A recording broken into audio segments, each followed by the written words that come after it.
Good morning, Clearbranch kids. Today we start a whole new month, and that means a whole new theme. So this month we're going to be learning about a really important virtue, and that is grit. And grit is refusing to give up even when life gets hard. So our first lesson for this month is going to be a little bit of a cliffhanger, which is our main theme for the month. And we're going to hear about someone very special. Now, you remember that last week, our last story was about Jacob. Well, Jacob, we know, grew up, he was successful, he reconnected with his twin brother Esau.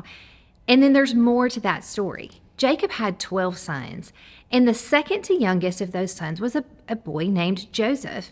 And we know that parents aren't supposed to have a favorite, but just like Rebekah favored Jacob, Jacob favored his second to youngest son, Joseph. He loved him so much, and sometimes he showed it a little too much. In fact, he had a beautiful special coat of so many colors made just for Joseph, and none of his other brothers had one like that.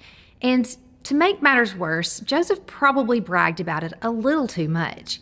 And then as he was growing up, something else very interesting happened. Joseph had a couple of dreams, and in these dreams, different things happened, like he and his brothers would be out in the field gathering grain, and Joseph's grain would stand straight up, tall and proud in the middle, and all of the other bundles of grain would bow down in front of it. And then he had a dream where all of the planets were circling around his.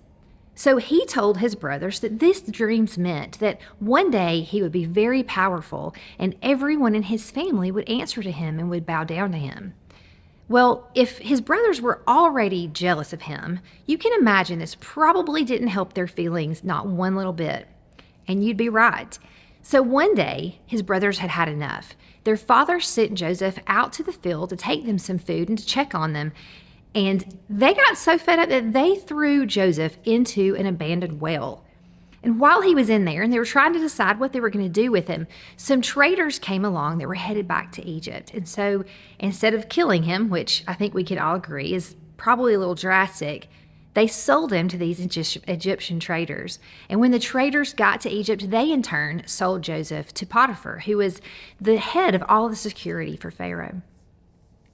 And then Joseph was alone. He didn't speak the language. He didn't know anybody. But he did know one thing. He knew that God was with him. And so he stuck to it, and he did the best he could, and he worked as hard as he could. And he got to the point where Potiphar had promoted him to where he was in charge of everything. He was basically his manager, his right-hand man, and handled everything in his household and his family. Until one day that Potiphar's wife accused Joseph of doing something that he didn't do. And Potiphar had Joseph thrown into prison. Things looked pretty bleak. And then, one day, two new prisoners came in. And one had been the wine taster for the king, and then the other had been a baker. They both had some very interesting dreams. Well, Joseph knew that he had been able to explain some dreams through God's help in the past, and so he knew that he could possibly help here. So he asked God to help him, and he had them explain the dreams to him, and he told the wine taster that his dream meant that he would be released from prison and forgiven. Unfortunately, the dream that the baker had, Joseph interpreted as meaning that he would be released from prison only to be killed, which is terrible news to have to tell someone.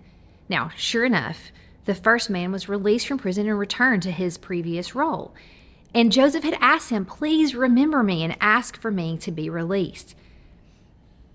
But, as sometimes people do, he completely forgot the man who had helped him in prison. And so Joseph stayed there.